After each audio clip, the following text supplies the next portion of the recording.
All right, greetings everybody, and welcome back to another installment of the Healing Brothers podcast. I am one of your co-hosts, Brandon Jones, and I'm joined by the legendary Sam Simmons. And on today's podcast, we're going to talk about grief. How you doing today, Sam? I'm good. That's it? Just good? Just a black man maintaining, huh? Oh my goodness. You get to have jokes, don't you? Who said I was joking? It's a black man maintaining in this world where there is just all types of stuff happening, things going on.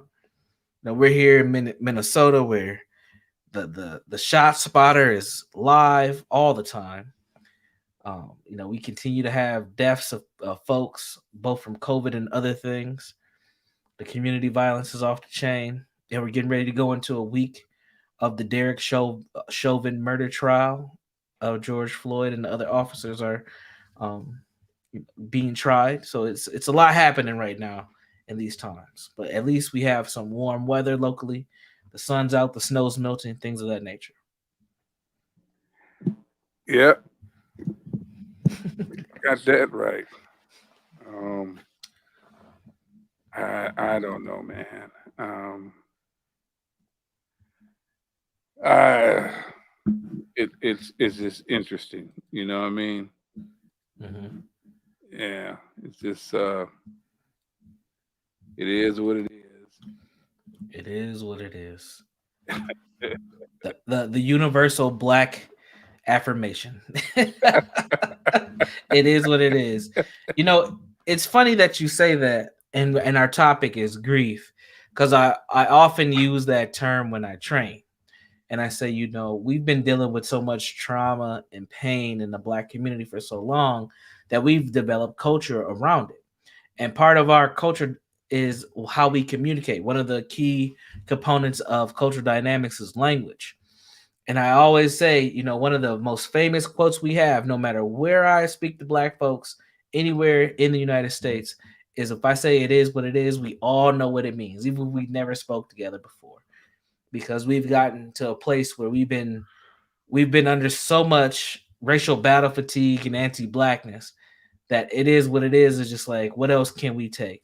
It's just more of the same. And that gets into our grieving process and how we deal with our significant loss in life. And we have to have these sayings to help us kind of continue to move forward. Yeah, uh, and it's all part of that rolling with the punches without stopping at times to fully grieve or fully go through the grieving process, right? It's almost like we don't have time to do that. But what I find is, at least in terms of the work I've been doing with young men, is that, and actually even with the community, is that because we don't take the time, and some of us do, but don't take the time, it it almost makes the grief last longer, at least the negative parts of the grief, right? Because I mean, grieving is natural when you lose something, right? That's just natural. But um, but when we try to uh, either ignore the grief or rush past it, uh, there's nothing you can do to do that, right? Without going through the process, and and when I matter of fact, example of this difficulty with grief, and we're talking about within the community with black men, is I had group this week with some young men, and the strange thing about the group was we had a topic we was going to deal with. We was going to deal with the cycle of violence in a relationship, right? And I in this particular group we have about 7, 8, 9, 10 guys signed up for the group, and we started the group, and it's on Zoom like almost everything else. And initially, only like two people showed up, and more showed up. But then there was one who showed up, who said he was sorry he was late, and then another one showed up, and he says, I'm sorry, I'm late, but I was dealing with my aunt around a friend of his, really close to the family, who a year ago committed suicide. And when he was talking about it, it was like it just happened, right? And then lo and behold, uh, when he mentioned the young man's name, other guys on the Zoom meeting knew who he was talking about. And the other one who was late said, "Yeah, man, I'm kind of late for the same reason. You know, I was talking to his mom not too long ago. So like the whole group was reliving this loss, right? And again, the way they were talking about the loss, you would swear if you didn't know no better that it happened yesterday, right? And I've seen this a lot where it is like there and it's not just a year. Now we're talking about a year, because when we talk about grief, there is we shouldn't put timetables on it for people, right? That's one of the things we're told not to. But I've seen this same experience happen after 2 years, after 3 years, after 4 years, right? It's almost like there's a stop in the grieving cycle, right? Um, and what I'd also noticed, it kind of happens within the community as well. And people thought it was and the ironic part, we joke about a lot of stuff, and some of the stuff feel like it's like inappropriate and stuff like that. You know what I'm saying? And I realized several years ago, especially in reference to like community violence and that kind of stuff. And we talk about the summer, how, because, there's, community activists who warn, it's getting ready to be hot, which means followed by more violence, right, in the Right. community. Mhm. And, and, and what I told somebody one day, I said, those are anniversaries, right? Right. They said, "Well, what are you talking about?" I said, "Those are anniversaries. The summer is anniversaries of deaths, and we regurgitate the grief, right? Right. And if we're in community, we have some idea who might have been involved with the murder, or even if we don't have some idea, we got beliefs Right. about it." And if that's not true, we got this overwhelming emotional feelings we have, and the grief process starts all over again. Right. So now we got compounded grief, Yep. right?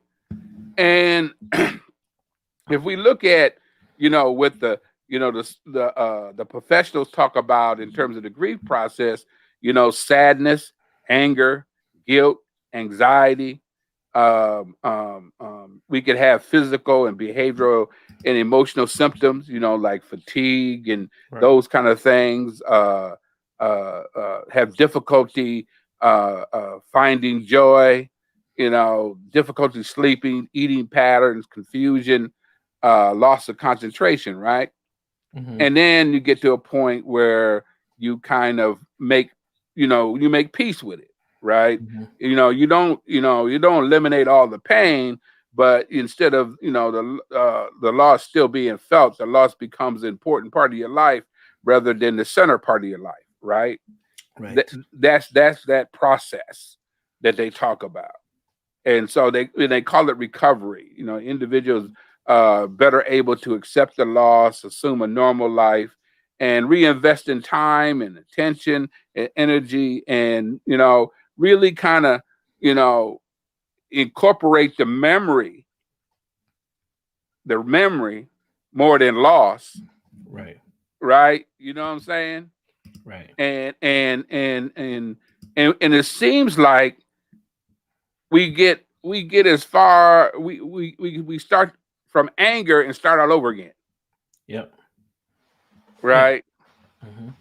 And unfortunately, the anger piece, especially when we're talking about loss within the community, loss in terms of police violence and all that. Unfortunately, one of the emotions and that we unfortunately, and I keep saying unfortunately because it is the emotion. Sometimes we become more acquainted with, other than the sadness, is anger. Yeah. And I think sometimes we find energy in the anger, Right. right? And we start that grieving process all over every year, right? Mm. And within them young men I was talking about, we had that conversation because I tell the story about the young lady um, who pulled me aside. Because what's interesting, when I do these groups with these men, sometimes their girlfriends will contact me, right? When Mm. because the guys don't like the girlfriends knowing how to get a hold to me, because they're like, Sure. we want to keep that all to myself, or Mr. Simmons, he liable to say anything. Well, there's Right. certain limits I can say anyway, right? Um, in terms of their privacy. But this young lady, she said, had to bring it to me and his attention, because I think he was in the room at the same time, is that she said, I started noticing a pattern in his mood, right? It was like every year around the same time, they had been together 2 or 3 years or more. And every time at a certain time of year, he started being moody, and as she put it, start being ass, Hmm. and she said this last time she told him, look, I'm not putting up with no more of your shit, and you gonna have to get it together, because I'm trying to deal with these kids and all like this, and that was enough to get him to break down and say, um, this is the anniversary of losing Pookie, Mm. one of his partners, right? Yeah. Got shot, you know, in a shootout. I don't know if a rival gang, and I use that loosely, a rival associates, Hmm. that kind of thing. And he wasn't paying attention to his own pattern, so he would get moody up to the day, right? And then wanted to get mad at her because she wasn't sad, Hmm. right? This is when Pookie died. I don't know. You just don't care. And then she broke down and told him, no, I don't. Mm. She said, because every time you hung out with Pookie, you got in trouble. And so I've seen that was the only example I've seen of that, where in these relationships, you get these fights to go in a relationship because we as men don't always have the opportunity to have these conversations, other than in real ways, about the loss and how I feel about the loss and what that loss feels like to them. And I've had individuals who that loss, they tie to their longevity, right? Am I going to be next? Right. And all the other kind of pieces to go along with that. There's a lot of emotions tied to that, and when you got those emotions and all these other emotions, they don't have any places to discuss, right? and but at the same time want to be mad at everybody else because they're not feeling the emotions, especially their Mm. girls, the women that they are with, right? The ironic, this love-hate relationship they got with some of their girlfriends, right? Hmm. I care about you, but at the same time, I don't want to be, I don't know how to be vulnerable, or when I am vulnerable, you don't respond the way I think you should respond, Mm-hmm. right? And so, it's like we go through, like the sadness, and you might have some guilt, and he might have had some guilt and that kind of thing with it, and but it always seems to regurgitate into anger, Mm-hmm. right? And there's energy we have found in anger, which does not mean that it leads to change, right? And leads to action, and and that's my worry a lot of times when we're grieving these examples. But there's another piece to it when we're talking about the Black community, when we talk about um, racial trauma, right? And one of the biggest symptoms of racial trauma, around feeling devalued because of your race, and minimized because of your race, either from society, locally, or even within your own community. One of the outcomes of that, if we don't talk about it and address it, is the wounds of rage, right? So easily triggered, and we're not just talking about being triggered by your own personal trauma, but being triggered by the trauma of anybody who looks like you. That includes the trauma that has been passed down to you from your family with the stories, and then understanding your history of the abuses in this country of America. That trauma, that wound of rage, is kind of passed down, right?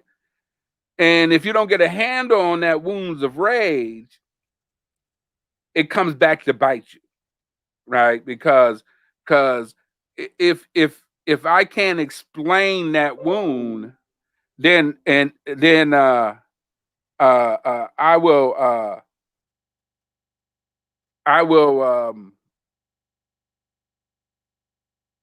act it out, right? And it might not be act out in your best interest, because other pieces around that wound of rage is the other pieces around, things like depression, and anxiety. Those same feelings we've mentioned are part of grief process, Right. right? And but you got folks around you telling you what you're feeling, you need to get over it.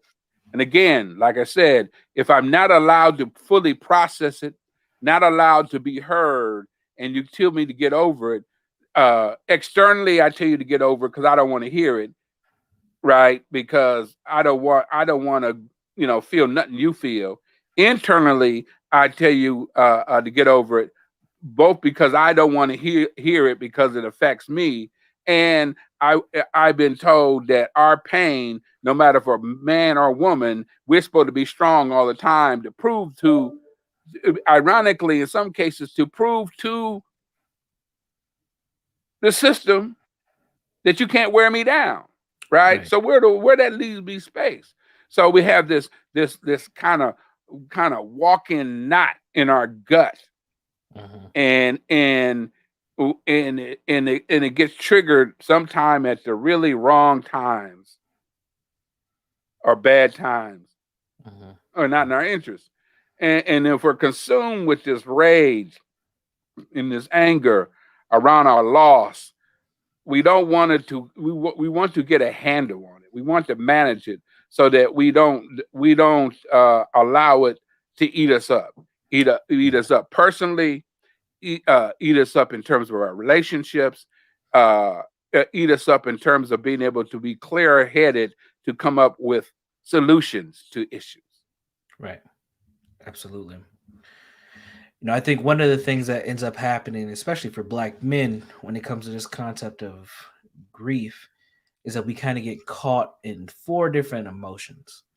And you brought up one, which is anger. And I think there's three more. shame, fear, and what I call the pursuit of happiness, which probably emotionally connects to hope. So when we go through grieving, there's a lot of shame through that. Like I meet so many black people in general, but especially black men who are ashamed to grieve. Like they feel like they shouldn't. Like that person died, and that's what that it is what it is, and I got to keep moving on and pushing. And it's like, whoa, wait a minute, that was your best friend. Like you just seen that person 2 days before they died. Like that should affect you. And but it's like this close off to not be to not be vulnerable with your emotions, or not to show those emotions. And then there's that fear: if I show my emotions, what's gonna happen to me? People gonna think I'm weak. What's my girl gonna say? Because I want to cry. She's gonna think I'm not a man. Like I can't take care of my responsibilities. But then there's also that pursuit of happiness piece in there as well. It's like, yeah, he's gone, but I'm gonna go get a tattoo of him on my arm, or I'm gonna get a shirt made up, and I'm gonna celebrate him in these other ways. But you're not processing what happened. You're finding band-aids to deal with yourself emotionally and to grieve. Go ahead. Well, the thing is when you talk about the tattoo and the shirts, I have another view on that, right? I think part of the problem is with that I've seen is the fear that you forget about them, right? Okay. This, Okay. this, yeah, this ultimate. It's almost this fear that I will forget about them, so I have to have the shirt, I have to have the tattoo, uh, uh, uh, uh, and I have to uh, uh, uh, remember him every year. But the problem is within the memory causes the grief all over because I never went through the full process, right? And so, and there's this, and you can see it. They're almost afraid that they will forget about this person, right? Now, when you start talking about the tattoos and the sheets, the shirts, the rest in peace shirts. I mean, you're young and I'm old. We validate that every week. Is a rest in peace T-shirt is like what? Like for an old dude, like what? It's like what are you talking about? Rest in peace. Got the picture. Rest in peace. Do you know that there's young people? There's young people that I know uh, uh, uh, uh, that got rest in peace T-shirts in their bedrooms. They're surrounded by death. They got like all these rest in peace Mm, T-shirts in their bedrooms, right? mm, And it's like they're surrounded by death to the point where it has, I think, emotionally numbed them to death in some ways, right? And and and and but in some cases, um, I've seen folks who are more comfortable with this idea of death than life. When you start talking about that pursuit of happiness, what you might pursue it, but how do you get there when you don't realize what it is? mm-hmm. I mean, Yeah. I mean, so, and there are people out there. What do you mean don't realize what it is? Well, thing is when you just can't be happy being silent, Right. being with yourself. Right. That's an issue in my book, right? You I'm gonna take know, it one step further. okay, Not only do they not have an idea what it is, there's almost like an expectation that you can't get to a place, so it becomes fantasy. And I right. think that's where this "I don't want to forget about you" piece comes from, and these ideals of rest in heaven, tattoos. I'm gonna make songs about you, and I'm gonna always remember you. I mean, it's even got to a point now here in the Twin Cities where cliques are named after people who passed away. The whole clique Right, is named after one person who died, right. and it's like this. It almost gets caught into a fantasy world because they're not ready to really touch into reality of what happened. So I'm going to create things to keep it in this space of I'm addressing it, but I'm really not addressing it because I really haven't dealt with it emotionally. And then the other thing that's interesting, as somebody that we're talking about. clients and young people, but the community, and if we get to community in general, is our that is we're we got parts of our community that's surrounded by death, right? And what I mean by that is I've done voting in my group, and I go through the group, and again they're young, and I say, how many of you have been to 5 funerals? Almost all of them in the room raise their hand. How many of you been to 10? There's ones that raise their hand. How many of you been more than 10? You got at least 3 or 4 of them raise their hand. And when I first, and the sad part about that is I'm an old man. And to some of them questions, I wouldn't even raise my hand. See, if you old, if you get old enough, you're gonna go and lose a lot of folks over time. But when you're young and you're under 30 and you missed that and you lost that many people, that's bound to have an effect on you. And that shouldn't be. But on top of that, though, you have these environments of being surrounded by death, either in your community, and when you talk about racial trauma on TV, because we're getting ready to have this trial of George Floyd, because that's part of that racial trauma. When you look at George Floyd and all of a sudden could vision you, a family member, under that knee, and coming from a community that has been under the knee of oppression, right, and racism for all this time, that affects you emotionally, right? That at the same time, and we know death is natural, we don't plan for it.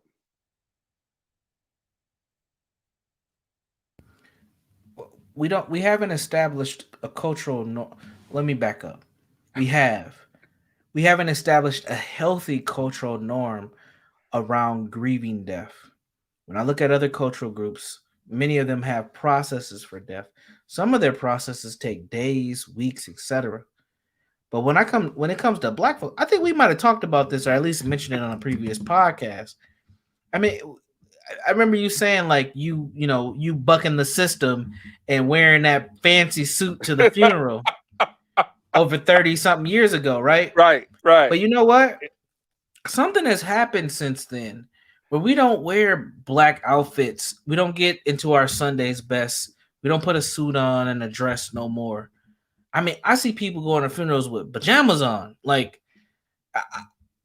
it's like the we've gotten so comfortable with death and just so comfortable with just show up as you are that there's not this level of, I don't want to say respect because it makes it seem like we're disrespecting the dead, but there's not this expectation around how to give somebody a quote unquote home giving and have that level of standard and respect to grief where people just show up whatever. I mean, and we want to take it another step forward.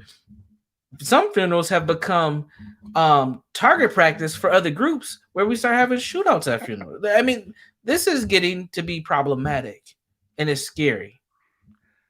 And see, you done brought up all kind of extra stuff, But right? that but it goes to this conversation of grief. Right. Like we don't, I mean, it's to a point where we can't even respect the dead anymore because it's like it doesn't matter. Like, because your ops are gonna show up to the funeral busting shots at you. So you got to plan for war as you go say goodbye to your family member or your friend. Like, there's something there that we have to understand. Like, where have we gotten as a people? But we can't even let the people just die in peace. But all of that is part of the grief. All of that is part of the grief, the trauma, right? Because think about it. If I'm rolling up on you at the funeral, right? That might be my way of honoring the person that might have been involved earlier. You see what I'm saying? That hurts. But Damn. think about it. Again, that might be them other groups' way of honoring another lost soul. Pain feeding off of pain, Pain. trauma feeding off of trauma. But at the same time, then when there is a death, because we don't, because parts of our community either can't afford, and the thing is I use that loosely, either can't afford or don't plan for death. So now you got GoFundMe accounts, right? And see, in old school, I remember my parents used to pay $1 a month for burial policy. That policy helped bury my brother. It was so you'd be a white man used to come in the black community with a big brown book with everybody's account, and he would come in and he would you give him $1 and he hand write your payment. Basically, what you were doing is saving money. They wasn't doing, you was giving them the money, and they was this, the longer you paid on it, it'd be like $500, at back in the day, and that kind of stuff. And older folks my age would remember that white dude. He would come. Everybody knew the white dude. He'd come in with his big book, with all the accounts in, take the dollar, and you put it in there, and people planned for that, right? And I got a friend of mine who's undertaker, and he says, man, Sam, it's like these folks that come in and they want to have this over the top funeral for this person. They ain't got no money, right? And in some states there's a funeral fund for the poor, right? I think it's like about $3,500. And within that $3,500, they will pay for what we call the bare minimum kind of funeral, which usually includes cremation, right? A lot of times, and the family say, "Oh no, we won't." But if you have the money to pay for it, they're not going to they're not going to give you the $3,500 and you can pay for it too, right? So the thing is you have to turn it down. If you don't want to use that $3,500, you don't want that, you have to turn it down and come up with your own money, right? And so you got grandmothers putting their houses up for a funeral. This over the top funeral. Yeah. Mm-hmm. We're talking more about how much money was spent and all these other kind of stuff. But again, being the kind of weird thing is being surrounded by this death that parts of our community, and the difficulty of making peace with that, especially when we know that death is natural. But I guess if you don't experience enough natural deaths, you don't come up with looking at it as a natural plan, right? Right. And again, it's still all part of this kind of traumatized grief process, right? And again, there's dots connected to that, and I find it helpful to help my clients connect the dots, because we will have like we did this week, had that conversation, and at the end, because we do this thing about what's your stress level when you start the group, 0 to 10, and this guy, he came in and he said my stress level is at 8, and then that's when he got into what it was and that kind of stuff. I said, and at the end, how's your stress level? It was a 3. It wasn't 0, but it was a 3 at the end. After this because he was late, a 45-minute conversation, because everybody else got in hooked it into the conversation, because it was like talking to each of them too, even the ones who didn't know the young man. Mm-hmm. And Mm-hmm. and not having those safe spaces, the our mainstream community always like talking about safe spaces, and then and then we talk about, well, we don't feel safe in your space. Where do we make safe spaces for us? For us, Mm. you know, Mm. because I asked the guys a couple times, why do you talk about all this stuff? And then I'm out to lunch, and every now and then, I might say some crazy shit real quick, and little dude say, yeah, Mr. Simmons, you do say some out to lunch stuff. I said then, and I said I do it on purpose, because I want to strike a nerve to get you to say something, to hear yourself say what really going on with you. But why do you do that in this group? And they'll say it's safe. Mm-hmm. It's safe, right? And they make it safe, right? Because they are. It, it's interesting. They I have had over the years only maybe one or two people who have violated that safety. What I mean by that, because our communities are connected, and we're here in Minnesota, so our communities are really connected in terms of Black Right. community. Where what was said in the group got out two times after over what 30 years. That's how precious it is to them, Mm. right? And so the thing is helping people process this grief process, is having some place to have somebody listen to them. Right. Right. Not talk the whole time. You know how you be talking to somebody in the community, and you be, well, what's wrong with you? And you're talking, and they talking at the same time. Well, they ain't even fully listen to you. They still better, trying to tell you what you should have done and all this other kind. Or I might want you to shut up. Mm-hmm. Mm-hmm. Or if you ain't gonna shut up, why don't you talk about how you done it? Because that's the only genius I have. I ain't that bright, at least I don't think so. You know, is that I don't have no problem telling my story, or parts of my story, or parts of other people's stories that appear to be mine.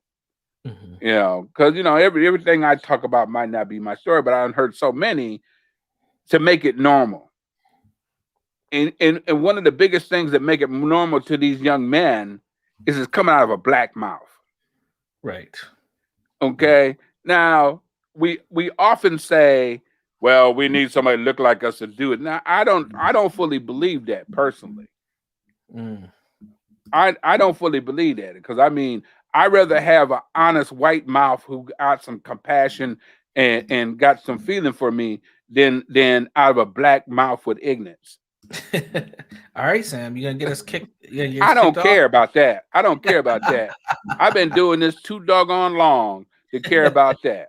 Tell the truth, then, brother. Tell the truth Yeah. on a No, Sunday man. morning. I mean, let all that ignorance come out, and more focused on them. Brother, we got to keep it real. This is the way we got to do it, man. Man, you ain't even doing it right. And and Man, and and and, and I know you done lost your brother, but you stronger than this. We resilient. No, man, that ain't enough. mm, That is not enough. man, that might have to be next week's episode, defining what resiliency really is. People think resiliency is just being able to bear pain. It's like, Right. no, that's not No, it. no. So we got these kind of what we call, and I don't know if it's Black ideals or whatever, but again, I rather deal with a person who's a therapist that might not be Black, who got some compassion, who's willing to listen to me, they're willing to tell me I don't know everything, but I can help the best way I can. You Right. understand? Than having some Black person getting the, well, just because they Black, ignorance is the same. I don't care what mouth it come out of. Mm-hmm. I can't give you no pass for stupidness if you're a black face. Right. Now, would I prefer to have a black face to talk to? Absolutely. That's Right. going to be my first choice. Mm. Let's keep it clear. Because it's all or nothing. Oh, that brother hating on black people. Man, I hate on anybody who's messed up. I don't care. What you gonna do to me? I'm Man, old. I done lived longer than a lot of black dudes I know. So what you gonna do? you know, your comment bring me to something that happened earlier. A couple days ago, I posted something on Facebook. I shared a opt-ed. It was an opinion exchange from a young man. It was a teenager. I Right. think he's 16 or 17 years old. This young man by the name of Marcus Hunter II in North Minneapolis. And he wrote a piece that got published in the Star Tribune about, and the title of the article was "I live in a cemetery called North Minneapolis." So Whoa. I read this exactly. So I read this, and I just took a paragraph out of there, and I posted the paragraph with the article just to see if people were gonna actually read and respond to it. I'm gonna read the paragraph that I posted real quick.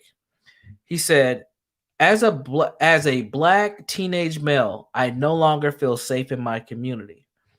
After the killing of George Floyd and the reduction of Minneapolis Police Department, there has been uncontrollable crime in this city. Bullets fly through the streets, into cars and walls. There is consistent gunfire day and night through heat and cold. And the sad part about this, Sam, is I don't know this young man, but I do know other young men that I've worked with individually through my programs who have shared similar sentiments before George Floyd and after. And the shootings in the city have not gone down at all. I mean, they've gotten worse. And now that it's been warmer here in March, we're starting to see things kick up a little bit more. And the grief that we're discussing, these young people are grieving just like everybody else is, but they're also losing hope at the same time that they even have a future in the communities that they're in. And it's important for us to keep that in mind. If we're really talking about building a community, if we even want to say we have a community, we have to do it for these young people who are growing up in this chaos, who just want to live their lives, but they have to duck bullets. They have to question if they should go play outside or go to how they travel to school, and they just want an opportunity to live their life like any other youth may have.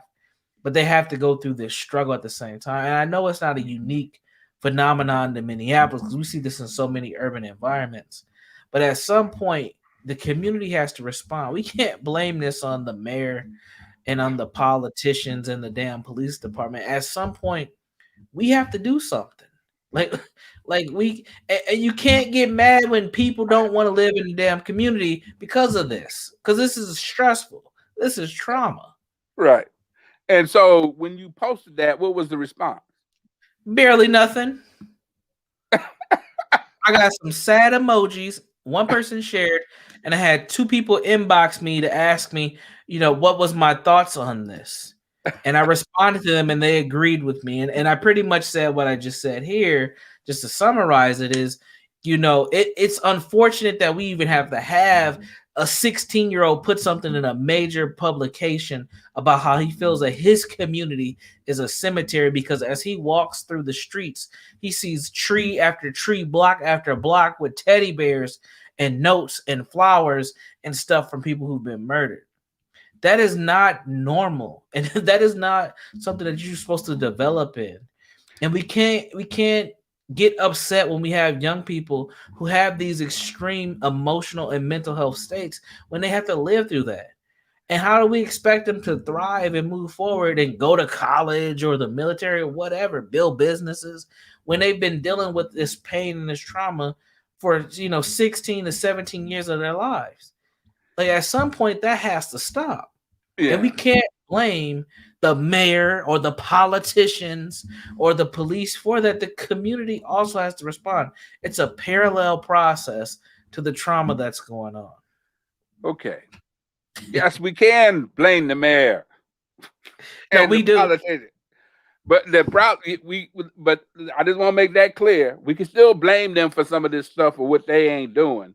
It's a But some both end. is a both end. But the other thing that I was thinking about, and I know that some people might think about this, is why of all things that the Star and Tribune was willing to publish that article.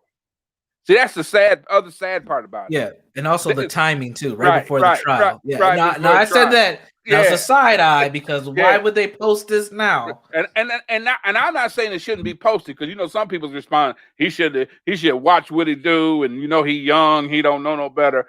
Truth is true, right? And you might not like the truth, but you got to remember that this whole hiding the truth is not in our best interest. If you don't like that stuff and to go in the Star and Tribune, because we know the Star and Tribune don't always publish nice stuff about especially about North Side. They like the local news stations. They're trying to do their little, shows about the North Side, and they got to be positive, not from a, pity side, right? Because you could be positive without being, being showing no pity. But the same thing is, if you don't want this young man to tell this truth in the Star and Tribune, which we know that their motives might be very different, right? Then you need to address this. Don't hide it.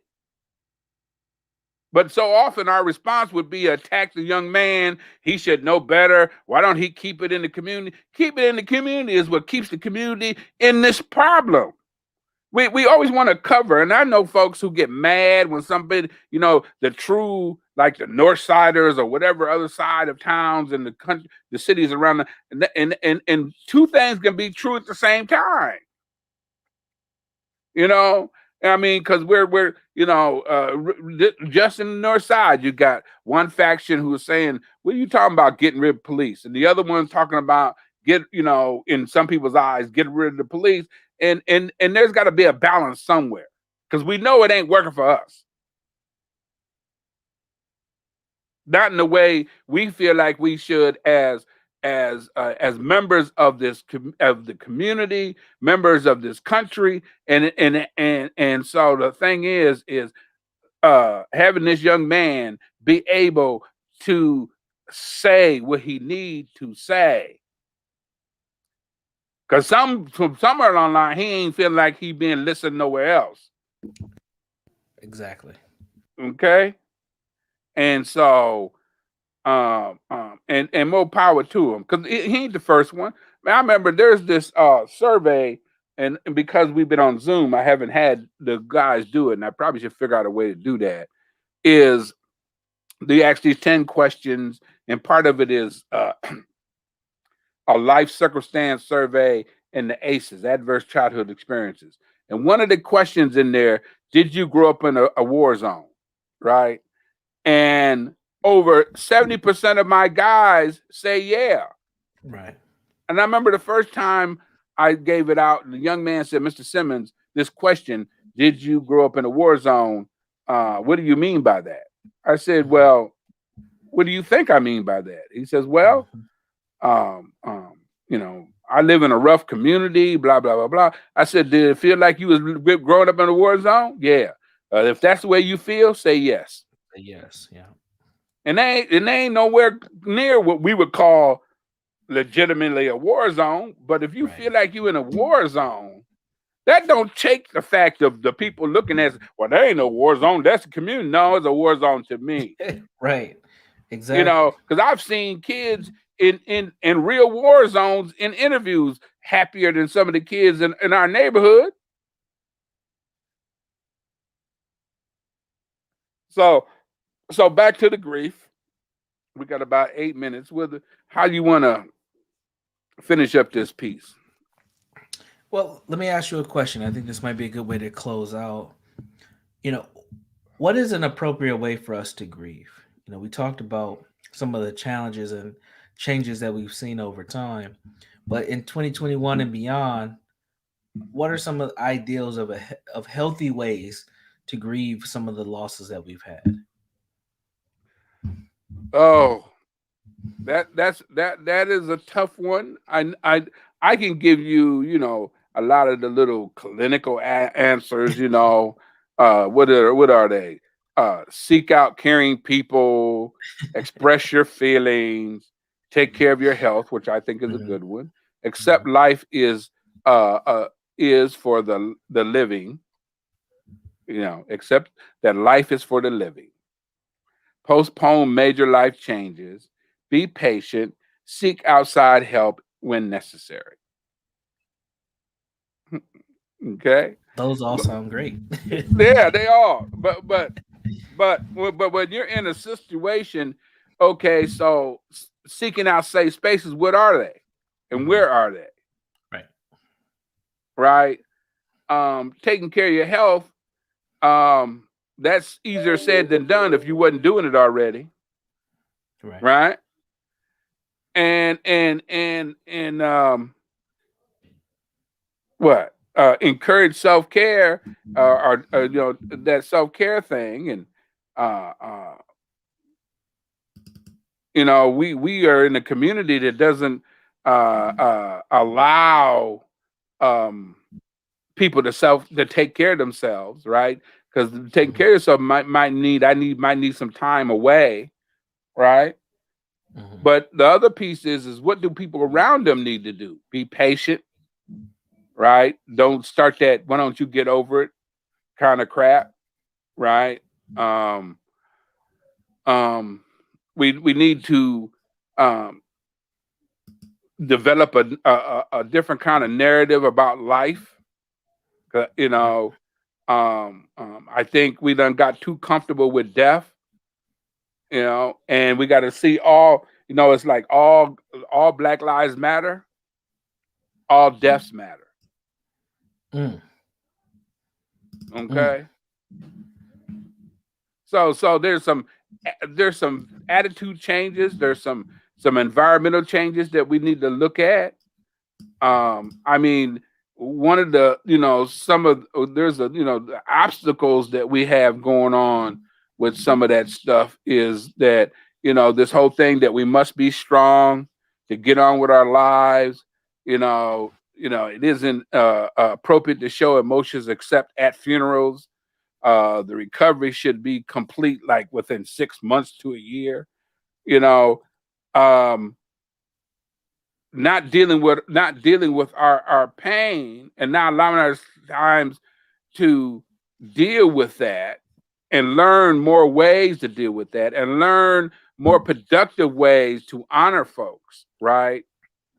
And have memories of folks. mhm, Um, um, and be able to tell different stories about our losses. Unfortunately, and this is a system thing too, is in our community, we get paid for our pain by mhm, mainstream. I know folks who've been talking about who go around the country telling everybody about their losses, mm, the deaths in their family and how they recovered and and because their way they make a living is around their tragedy. When you sit with them one on one, they haven't even that's fully healed.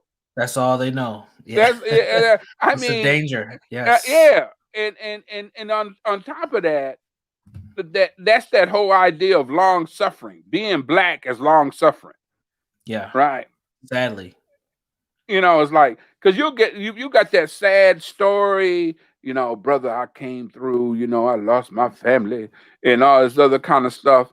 And then start doing the work around dealing with around that tragedy kind of stuff.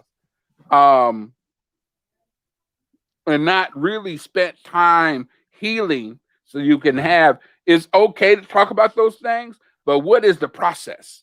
what right, what, what is the process of living a right, conversation about life, right. And how do right? you function moving forward, Right. given what has happened, accepting it, whether it's painful or not, and functioning differently and and having and that when post-traumatic growth. Go and ahead. when do you stop the cycle? Do you stop the cycle with you? Especially Exactly. when we was talking about Exactly. community violence and in the summer, because again, that whole thing around that whole thing around grief. The summer of the summer is the anniversaries of death that somebody quoted me on, right? Mhm. It's hot, regurgitating that grief, and we got to have a way to help folks, right? And ongoing help, not just to help that day.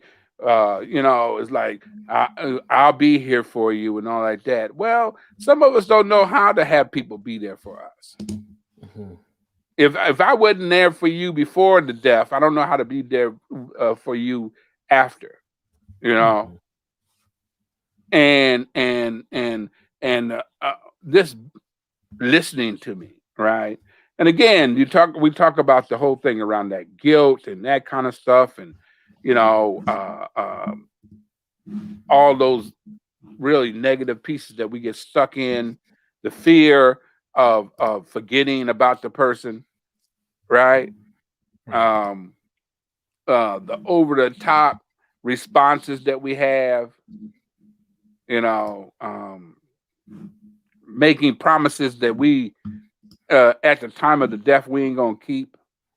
It's like we're gonna stay connected, and you know, brother, but I don't know. We have a lot to grieve in our community, Yeah. but at the same time, we got to find more moments to thrive for the thrive, right? Mhm. And it's difficult when you're constantly under attack. Yeah. So And I don't blame individuals or the community for our response, but that don't mean with that we shouldn't address that response, right? right. As I often say, the trauma is not our fault, but the healing is our responsibility. Absolutely. Absolutely. And we can't lose sight of that. That yeah, it's easy for us to say why what is going on has happened, and we should. But the responsibility to move forward is on us. Whether So, you've been sexually abused in a domestic violence situation, bullied, whatever, it don't matter. Like it's on you to figure out what the next step is for yourself, and if you need help to move beyond that place, get that help at the end of the day. and be willing to if you can't find the help in the complexion or the way you want it, be brave enough to go outside of what you find is normal for that Yeah, help. absolutely. Okay. Whew, that's a good way to close out. you know, and I'm a big proponent of post traumatic growth. I think many of us have gone through so much trauma that we don't feel like growth is necessary. We get caught in that idea in that space of it is what it is, but it ain't gotta be. It can be something more than where you're at and what it is. And that thriving piece is something that we really have to adopt individually and culturally, for our families and for ourselves and for this community that we do have. If we're not trying to thrive and we're just existing and we're allowing our resilience to just be existing in space, we're not going to be here for very much longer. So we have to be able to develop and move forward. Any final thoughts or comments from you, Sam, before we close out? No, I want to thank our listeners and hope that we've said something that was of some benefit, and we plan to be back next week. Absolutely. We definitely be back next week. Thank you all for joining us for another installment of the Healing Brothers podcast. Be sure to check us out every Sunday at 3 p.m. Central Time. That is 1 p.m. Pacific Time and 2 p.m. Eastern Time. Figure out your time zone and all that craziness. But definitely check us out. Check us out on YouTube. Be sure to subscribe if you haven't already. And then yeah, we'll be back next week with more, constructive content to help move the needle for us as a people. Peace.